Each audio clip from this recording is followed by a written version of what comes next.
కొద్దిగా స్ట్రాస్ తోటి సౌండ్ ఎలా ప్రొడ్యూస్ చేయొచ్చు, అలాగే వోకల్ కార్డ్స్ గురించి. మన వోకల్ కార్డ్స్ ఉంటేనే కదా సౌండ్ వస్తుంది.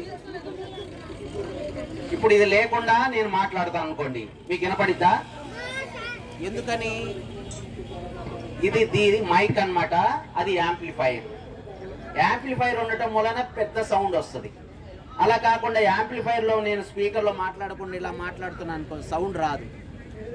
దీనికి కూడా కారణం తెలుసుకుందాం. యాంప్లిఫైర్ అంటే ఏంటి, వాటి గురించి తెలుసుకుందాం. ఇప్పుడు ప్లాస్టిక్ స్ట్రా తీసుకొని సౌండ్ ప్రొడక్షన్ గురించి చెప్దాం ఒకసారి.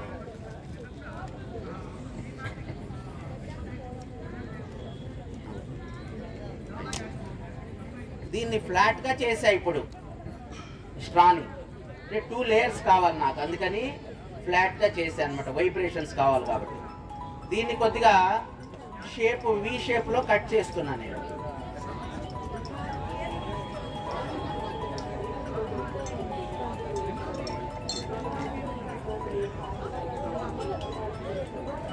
ఇప్పుడు నేను ఇందులోంచి గాలిని ఊదినప్పుడు ఏమైనా వస్తుందేమో సౌండ్ చూద్దాం.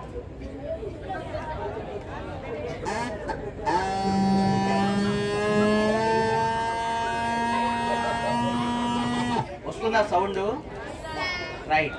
సౌండ్ డిఫరెన్స్ ని గమనించాలి. ఇప్పుడు దీని లెంత్ ఇంత ఉన్నప్పుడు సౌండ్ ఎలా వచ్చింది, లెంత్ తగ్గిస్తున్నప్పుడు సౌండ్ ఎలా వస్తుందో గమనించాలి. చివరికి చెప్పాలి ఫైనల్ గా. ఒకళ్ళిద్దరిని అడుగుతానే. సౌండ్ ఈ లెంత్ తగ్గిస్తున్నాను చూడండి.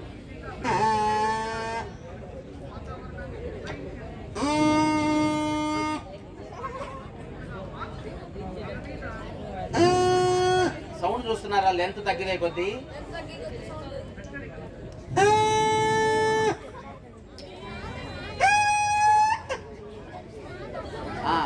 సౌండ్ పెరగటం కాదు, ఇక్కడ సౌండ్ క్వాలిటీ పెరిగింది. సౌండ్ ఒకటే, క్వాలిటీ ఆఫ్ సౌండ్ ఇంక్రీజ్ అయింది. ఎందుకనంటే లెంత్ తగ్గటం మూలాన.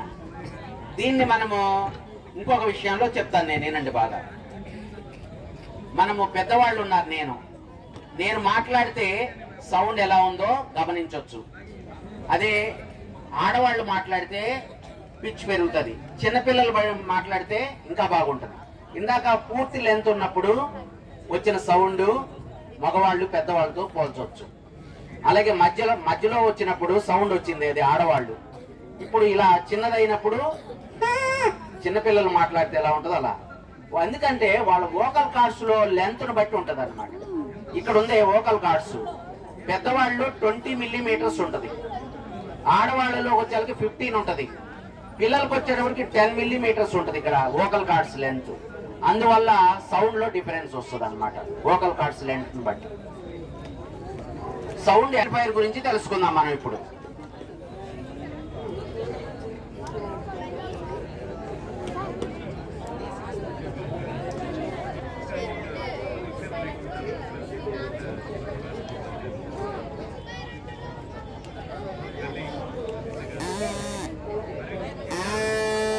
సౌండ్ వస్తుంది కదా, ఇది కోన్ అంటాం. బాకాలు కూడా ఇలాగే ఉంటాయి. ఈ కోన్ లో పెట్టినప్పుడు సౌండ్ ఏమవుతుందో గమనించండి. బయట ఉన్నప్పుడు ఎలా వస్తుంది, లోపల ఉన్నప్పుడు ఎలా వస్తుందో ఒకసారి చూడండి.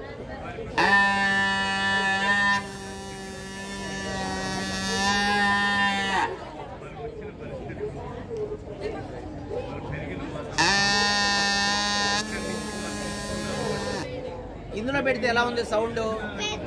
పెద్దదిగా వస్తుంది. అంటే ఈ షేప్ ఏం చేస్తుందంటే మామూలు సౌండ్ ని పెద్దదిగా చేస్తుంది. అందువల్ల ఈ షేప్ ని యాంప్లిఫైర్ అంటారు. ఏమంటారు? మనం మాట్లాడేది కూడా ఇది కూడా అంతే. దాంట్లోకి వచ్చేకి ఇంక్రీజ్ చేస్తుంది అనమాట.